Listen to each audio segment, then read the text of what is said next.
नमस्कार दोस्तों, स्वागत है आप सभी का एक बार फिर आपके अपने यूट्यूब चैनल पर। दोस्तों, 46,500 पदों पर जो शिक्षक भर्ती होने वाली है, सामान्य शिक्षक भर्ती, जिसकी परीक्षा फरवरी में प्रस्तावित है, 4-5 फरवरी को। उसको लेकर जो है कल वित्तीय स्वीकृति मिल गई है। मुख्यमंत्री अशोक गहलोत ने जो है 46,500 पदों पर वित्तीय स्वीकृति जारी कर दी है। इसमें जो है पूर्व में जो प्रस्तावित पद थे, उसके अनुसार 31,000 के आसपास जो है, 32,000 वो 31-32 हज़ार तो L2 के थे, वहीं 15,000 L1 के पद प्रस्तावित थे। लेकिन जो जब वित्तीय स्वीकृति जारी हुई तो मामला कुछ और ही नज़र आया। उसमें आपने देखा होगा कि L1 के जो पद हैं वो 21,000 और L2 के जो है वो 25,500 पद आए हैं। वहीं जो 4,500 पद विशेष शिक्षकों के हैं वो इन्हीं में शामिल हैं। मतलब L1 के जो विशेष शिक्षक हैं उनके पद 21,000 में ही शामिल है। वहीं L2 के विशेष शिक्षकों के पद 25,500 में ही शामिल है। लेकिन दोनों के टोटल जो है विशेष शिक्षकों के पद वो 4,500 हैं। अब सबसे बड़ा सवाल तो यह था कि जो L1 की हाल ही में भर्ती हुई थी 15,000 पदों पर, उसके बावजूद L1 के पद वापस क्यों बढ़ा दिए गए? 15,000 से 21,000 क्यों कर दिए गए?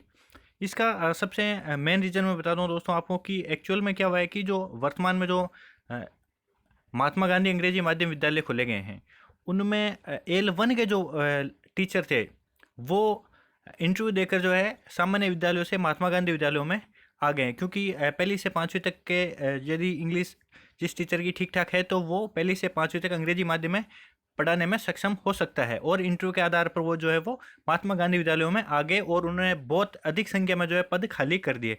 2018 की भर्ती में लगे हुए काफ़ी शिक्षक हैं, और 2021 की भर्ती में भी जो अभी नवनियुक्त शिक्षक थे उनमें भी बहुत अधिक संख्या में देखने में आया है कि जो सामान्य विद्यालय थे उनमें से इंटरव्यू देकर जो है महात्मा गांधी विद्यालयों में वापस चले गए, और वो पद जो पहले रिक्त थे वो रिक्त के रिक्त ही रह गए।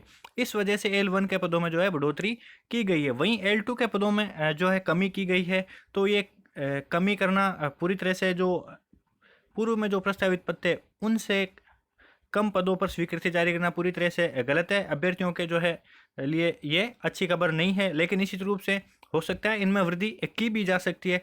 हालांकि अभी विज्ञप्ति भी नहीं आई है, और विज्ञप्ति आने के बाद भी जो है वित्तीय स्वीकृति जारी कर पदों में कभी भी विज्ञप्ति आने के बाद भी वृद्धि की जा सकती है। ये भर्ती नियम होते हैं।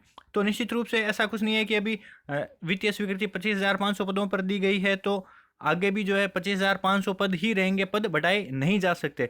निश्चित रूप से पद बढ़ाए जा सकते हैं। अभ्यर्थियों की मांग निरंतर पूरे जोर से उठाई जा रही है, और पद बढ़ने की पूरी पूरी संभावना भी नजर आ रही है। क्योंकि पिछली भर्ती जो है रद्द हो गई थी 16,000 पदों पे, तो और पिछली भर्ती और नई भर्ती के पद मिलाकर निश्चित रूप से 30,000 के आसपास जो पद आने चाहिए थे, वो जो संभावित पद भी नजर आ रहे थे।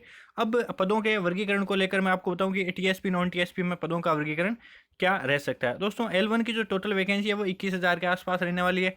21,000 पद है, उनमें से जो स्पेशल टीचर है, विशेष शिक्षक, उनके लगभग 2,000 के आसपास पद आ सकते हैं। क्योंकि 4,500 विशेष शिक्षकों के पद इसमें घोषित किए गए हैं।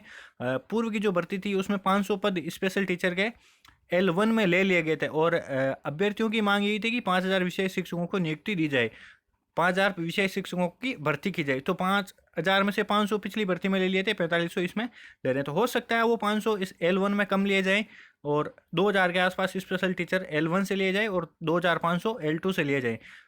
बराबर अनुपात में भी लिए जा सकते हैं, लेकिन मिनिमम 2,000 पद L1 से लिए जाएंगे, ये बात तय है। अधिकतम 2,500 भी लिए जा सकते हैं। अब दोस्तों, टीएसपी नॉन टीएसपी L1 में कोई सब्जेक्ट का मैटर नहीं रहता है। डायरेक्ट पद आवंटित, डायरेक्ट पद डिवाइडेड होंगे। टीएसपी में लगभग 25% पद जो हैं वैकेंसी के L1 में टीएसपी एरिया में जाते हैं। तो इसके अनुसार हम देखें तो लगभग 4,500 से जो है 5,000 के मध्य ये पद L1 के टीएसपी एरिया के रहने वाले हैं, जो आगामी वैकेंसी आ रही है उसमें। वहीं नॉन टीएसपी की बात करूँ तो नॉन टीएसपी में लगभग 14,000 के आसपास, 14,000 से 14,500 के आसपास पद रहने की पूरी पूरी उम्मीद है, और संभवतः यही पद रहेंगे पूरी, आप मान के चलिए। अब दोस्तों, L2 की बात करूँ मैं, L2 की जो वैकेंसी है उसमें 25,500 पद है। विशेष शिक्षकों के जो है इसमें 2,000 से 2,500 के आसपास पद हो सकते हैं। अधिकतम 2,500 पद होंगे, इससे अधिक L2 के जो है स्पेशल टीचर के पद नहीं होंगे। अब टीएसपी नॉन टीएसपी की बात करूँ तो टीएसपी में जो है 3,500 से 4,000 के आसपास L2 के पद हो सकते हैं। दोस्तों, ये जो मैं पदों का वर्गीकरण कर रहा हूँ वो 2018 2021 की जो वैकेंसी आई थी उनकी विज्ञप्ति है, उनमें जो पदों का वर्गीकरण है उसके आधार पर उस रेशियो के अकॉर्डिंगली ही पदों का वर्गीकरण किया गया जो 100% ऑथेंटिक है। तो निश्चित रूप से टीएसपी के 3500 से 4000 L2 के पद आएंगे। इनको पुनः जो है विषयवार डिवाइड किया जाएगा। वहीं नॉन टीएसपी क्षेत्र की बात करूँ तो जो 19,000 के आसपास है L2 के टोटल पद होंगे जो सब्जेक्ट में डिवाइडेड होंगे। पंजाबी, सिंधी है, संस्कृत है, हिंदी है, इंग्लिश है, एसएसटी है और इसके साथ ही साथ साइंस मैथ है। इन और जो अन्य सब्जेक्ट हैं उनमें ये पद डिवाइड होंगे। इन पदों का जो वर्गीकरण 19,000 पदों का वर्गीकरण किस प्रकार होगा L2 के एक एक पद का बिल्कुल ऑथेंटिक डेटा के साथ में मैं नेक्स्ट वीडियो में लेके आऊँगा। तो आप चैनल को सब्सक्राइब जरूर कर लें और नोटिफिकेशन ऑन रखें ताकि आगामी रीड संबंधित हर अपडेट आपको निरंतर मिलती रहे। धन्यवाद दोस्तों।